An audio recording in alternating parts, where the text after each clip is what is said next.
Appendicitis dalam 5 menit. Jadi, appendix itu lokasinya adalah di bagian cecum.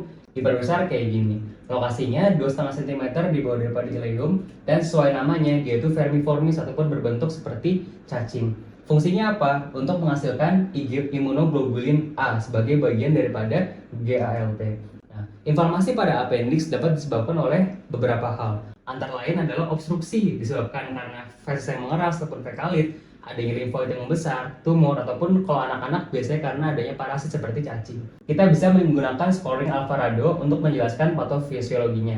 Yang pertama, karena adanya obstruksi tadi, tekanan yang dalam sini akan meningkat karena adanya stasis daripada cairannya, sehingga pasien yang pertama akan merasakan mual. Sehingga di Alvarado, pasien akan adanya merasa anoreksia ataupun hilang nafsu makan, dan juga adanya nausea dan juga mual muntah dan vomiting. Tekanan meningkat tadi, dia itu juga akan menyebabkan patogennya itu akan meningkat pertumbuhannya. Ini menyebabkan pasien adanya demam dan juga leukositnya akan meningkat.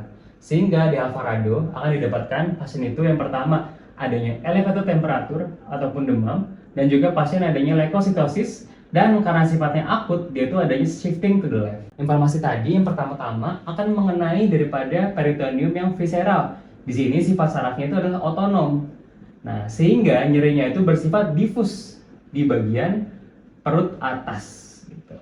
Kalau inflamasi makin parah, dia itu juga bisa ke peritoneum yang parietal. Dimana kalau parietal itu sifatnya somatik, sehingga nyerinya itu tajam. Lokasinya di bagian perut kanan bawah ataupun right lower quadrant. Jadinya nyerinya yang darinya di atas seperti pindah ke bagian kanan bawah. Jadi pada pasien tadi didapatkan adanya migrating pain ya. Lalu pasien juga didapatkan adanya tenderness di bagian perut kanan bawah. Dan juga adanya rebound tenderness gitu. Jadi di mana pada pasien itu biasanya dianggap positif apabila scoringnya itu di atas 7. Ya, seperti biasa kita harus mulai dari head to toe terlebih dahulu. Jika udah, kita fokus ke status lokalis. Yang pertama itu adalah Dumpy sign, di mana kita minta pasien untuk batuk dan akan jadi di bagian kanan bawah. Untuk di bagian perut itu ada beberapa. Yang pertama, kalau misalnya kita tarik garis daripada umbilikus ke sias, kalau kita ambil sepertiga bagian lateralnya, kita akan ketemu namanya titik McBurney.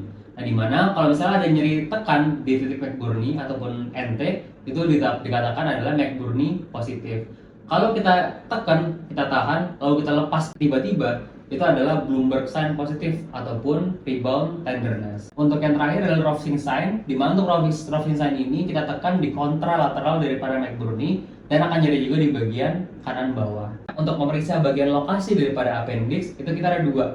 Yang pertama adalah psoas sign. Untuk ini kita minta pasien untuk arah ke arah kiri, lalu kita akan tarik daripada kaki kanannya ke belakang dan akan jadi juga di bagian kanan bawah. Yang terakhir adalah obturator sign, di mana kita minta pasien untuk tidur telentang seperti biasa dan kita akan rotasi interna daripada pahanya, dan untuk bagian kaki bawahnya kita akan rotasi eksterna dan akan jadi juga di bagian kanan bawah. Kalau psoas itu artinya dia itu retroseccal jika positif. Kalau misalnya obturator itu artinya lokasinya adalah pelvis daripada appendix. Untuk misalnya penunjangnya, yang pertama laboratorium dulu ditemukan tadi ya leukositosis dan juga ada shifting to the left. Dan juga kalau misalnya pada wanita usia produktif, kita perlu cek beta HCG untuk memeriksa apanya ada gangguan di kehamilannya.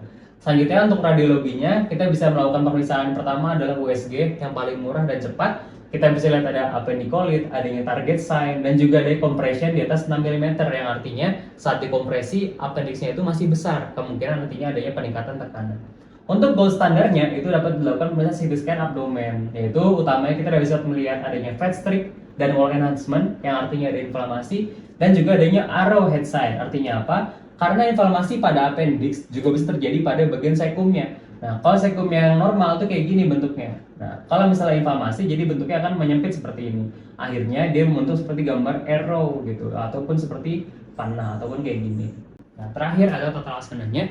Untuk gampangnya mnemonik kita menggunakan feeder. Jadi urutannya adalah yang pertama F, kita minta pasien untuk puasa karena kita curiga ada gangguan obstruksi misalnya, dan juga untuk menjaga-jaga apakah ada tindakan selanjutnya. Yang kedua adalah IV line untuk cairan pasien. Yang ketiga adalah dekompresi, yaitu biasanya dengan menggunakan NGT.